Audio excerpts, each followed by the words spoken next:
안녕하세요. 저는 서울시민대학 김종선 국장입니다.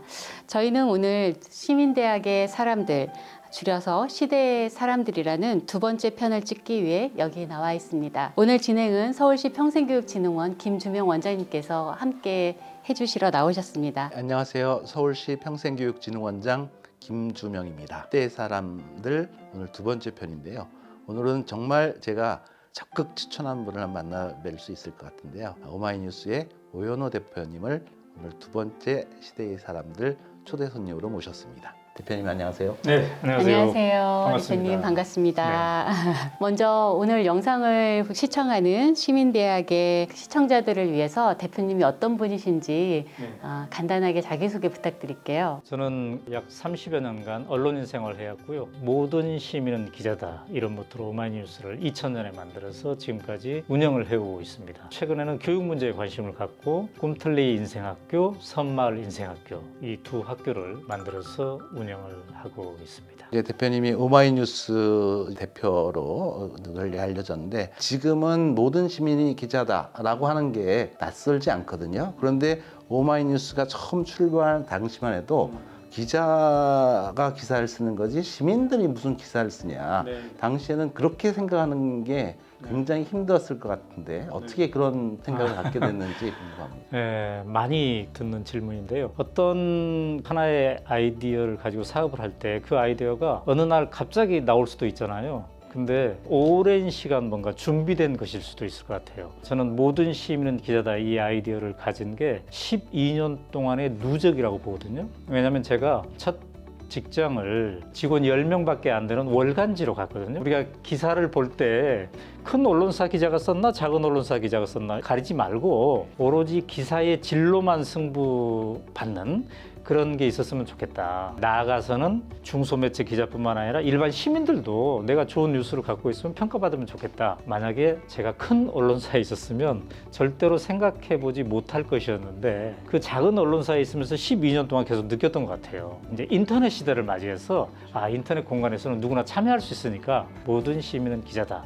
이 깃발을 들어야 되겠다 이렇게 생각했던 거죠. 그리고 이제 오마이뉴스로 끝나지 않고 새로운 인생학교에도 네. 도전을 하셨어요. 꿈틀리 인생학교 그리고 선마을 인생학교도 말씀하셨는데 먼저 꿈틀리 인생학교가 어떤 곳인지 네. 그리고 왜 이걸 설립하게 되셨는지 말씀을 좀 해주시죠. 꿈틀리 인생학교는 우리나라에서는 참 드문 컨셉이에요. 중학교 3학년 마치고 바로 고등학교 가잖아요. 그런데 1년 동안 쉬었다 가자. 내 삶을 한번 다지는 그런 기간을 가져보자. 저는 왜 이게 중요하다고 생각했냐면 우리 사회가 급성장하면서 앞만 보고 막 달려왔잖아요.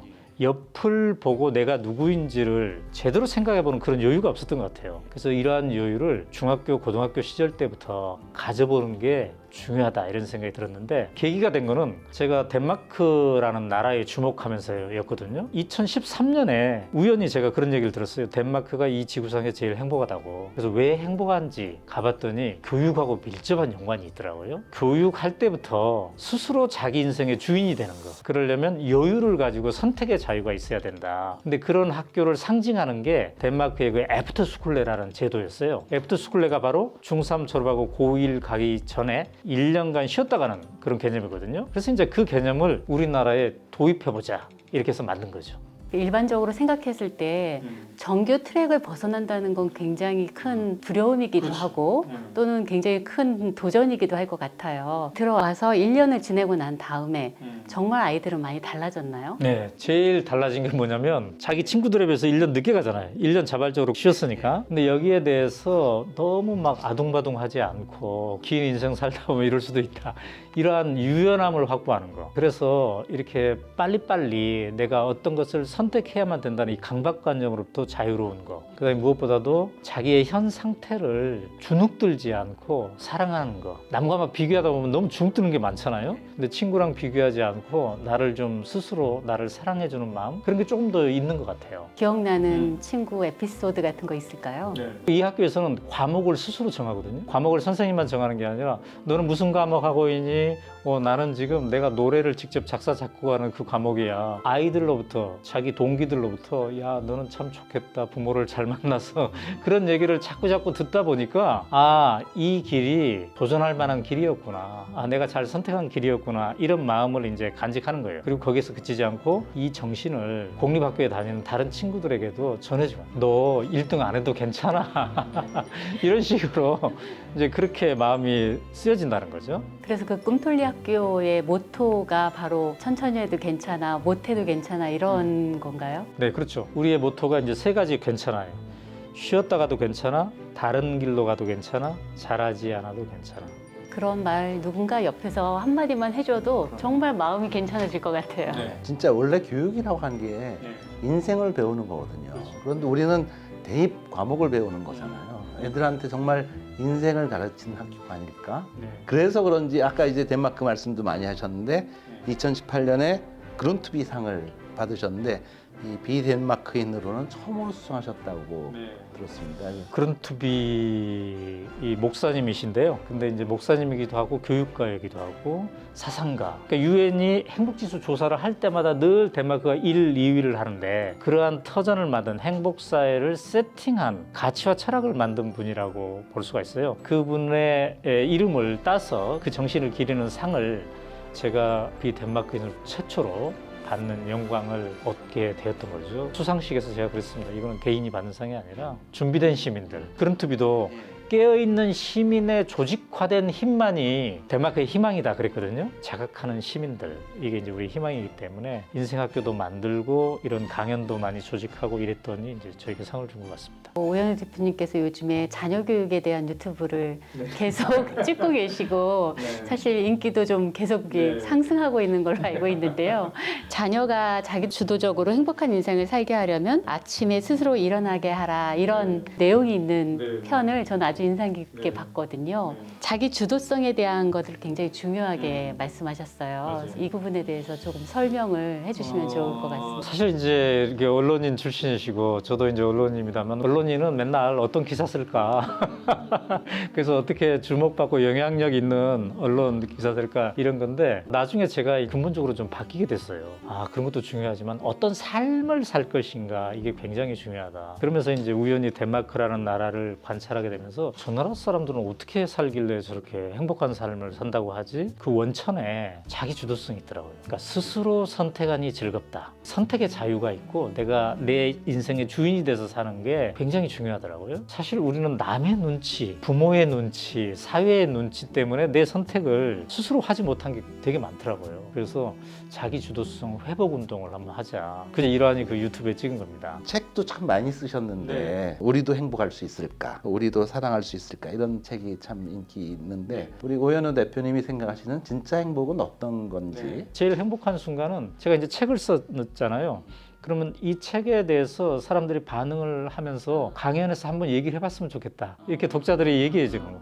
그럼 저도 이제 가면 즐거운 이유가 책을 쓴다는 게 사실 나누려고 하는 거잖아요. 남과 다른 사람과. 근데 그 강연 과정은 나눔의 과정이잖아요. 내가 살아있음을 느끼고 그 살아있음을 느끼는 것에 대해서 다른 사람과 나눌 때 더 행복하지 않을까, 이런 생각해 봅니다. 꿈틀 인생학교 얘기했었는데 이게 이제 아이들을 위한 인생학교였다면 신안군 도초도에 섬마을 인생학교를 만드셨어요. 그거는 성인들을 위한 거? 어떤 취지에서 이런 걸 만들게 되셨는지? 제가 이제 덴마크에 23번 왔다 갔다 했다고 그랬잖아요. 교육이 이 사회를 바꾸는 핵심이다. 근데 그 교육을 쫙 보니까 애프터스쿨레가 있고 호이스쿨레가 있더라고요. 애프터스쿨레는 중3 졸업한 아이들이 1년 동안 가는 학교잖아요. 호이스쿨레는 만 18세 이상이 6개월 정도 가 있는 그런 학교더라고요. 한국에서 제가 이제 청소년용부터 먼저 만들었잖아요. 그 이유는 쉬었다 가는 거를 제일 못하는 게 청소년인 것 같았어요. 근데 그 학교를 만들다 보니까 학생들을 부모들이 이제 보내잖아요. 학생들이 주말마다 집에 가서 엄마 아빠들한테 우리 이거 했어요, 뭐 했어요 막 이렇게 얘기하니까 엄마 아빠들이 야,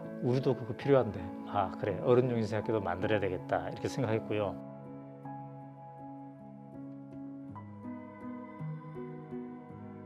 대표님께서는 지금까지 언론인으로서 또 작가로 그리고 교육자로 역할을 해오셨는데 그동안 힘든 일도 많으셨을 네. 것 같아요. 이렇게 힘든 순간마다 대표님을 일으켜 세우는 가장 큰 원동력은 어떤 것이었을까요? 전에도 그랬지만 지금도 힘들 때가 많아요. 예, 그러니까 어떤 분들은 당신은 이런 책을 3권이나 쓰고 뭐 맨날 강연 가가지고 주눅 들지 말고 잘 살아라 이렇게 얘기하는 사람, 당신은 주눅 안 드나? 이렇게 질문하는데 저도 주눅 들 때가 많아요. 주눅이 안 들려면 남과 비교하지 말고 있는 그대로의 나를 사랑하는 마음이 굉장히 필요하겠다. 그런 마음을 늘 반복해요. 제가 우리도 사랑할 수 있을까라는 책을 쓴 이유도 그 사랑이 연애 사랑보다도 내가 나를 과연 사랑할 수 있을까, 그 힘을 바탕으로 옆 사람을 사랑할 수 있을까, 이런 거거든요. 그래서 저는 주눅이 들 때 제 책을 다시 읽어요. 제가 썼던 우리도 사랑할 수 있을까 책을, 그래, 부족한 그대로의 나를 사랑하고 여기서부터 시작해야지, 이렇게 하는 거죠. 다음 질문으로 넘어가는데 저희가 원래 이 시대의 사람들에서 공통 질문을 하는 게 내 인생의 한 권의 책. 최근 한 10년간 그래, 이 책을 만난 게 참 괜찮았다라고 생각한 것은 헨리 조지의 진보와 빈곤이라는 책인데, 요즘 우리나라 부동산 문제 많잖아요. 헨리 조지는 세상에 이렇게 땅이 많은데 왜 땅 주인은 정해져 있지? 우리 모두의 세금으로 역세권 개발했는데 왜 역세권에 있는 사람만 그 혜택을 받지? 여기에 문제의식을 가진 사람이에요. 제가 이분을 좋아하는 거는 독학을 해서 경제학을 공부했고, 그 다음에 이 글을 쓰는 스타일이 중학교 3학년이면 다 이해할 수 있는 그 눈높이에서 뭔가를 하려고 하고, 그 시대의 가장 근본적인 문제를 천착해서 했다는 점에 대해서 저는 존경을 합니다. 그래서 요즘 또 우리 사회의 핵심 문제이기도 하고 해서 그 책을 추천하고 싶습니다. 네. 오늘 저희가 이렇게 대표님을 인터뷰하게 되었는데 오늘 저희와 함께한 소감이 어떠셨는지 좀 궁금합니다. 즐거웠습니다. 뭘 흐르듯 잘 진행을 해주셔서 감사하고요. 그다음에 무엇보다도 이제 평생 교육에 대해서 늘 관심 가지고 계신 분들이기 때문에 제 관심사하고도 맞닿아서 즐거운 시간이었습니다. 네, 감사합니다. 원장님 어떠셨어요? 이전에는 그냥 같은 언론인 출신, 또 작가, 교육가 이렇게만 생각했는데 그 내면을 보니까 본질이 우리 사회의 즐거운 변화, 행복한 변화를 꿈꾸시고 만드시는 분이라는 생각이 들어서 저도 평생 교육을 통해서 함께 정말 잘해봐야 되겠다 싶은 생각이 드는 그런 인터뷰였습니다. 저도 이제 대표님 말씀 들으면서 우리가 무엇인가 배운다고 했을 때 꼭 지식을 배워야 하는지 아니면 전문가가 되어야 하는지 이런 것들을 지향하기보다는 오히려 내 삶을 탄탄하게 살아나가기 위한 하루하루를 배우는 것이 훨씬 더 가치로운 배움이 아닐까, 그런 생각을 좀 하게 되었습니다. 그래서 오늘 우리에게 이렇게 좋은 의미를 가지고 말씀해 주신 대표님께 감사드립니다. 네, 저도 좋았습니다. 감사합니다. 감사합니다. 네, 오늘 시대의 사람들 2번째 편 오마이뉴스 오연우 대표님과 함께 이야기를 나눠보았습니다. 다음 편에는 또 어떤 분을 모시고 저희가 시대의 이야기거리들을 나눠보게 될까요? 다음 편을 기대해 주시고요. 시민대학의 시대의 사람들 좋아요와 구독 부탁드리겠습니다. 감사합니다.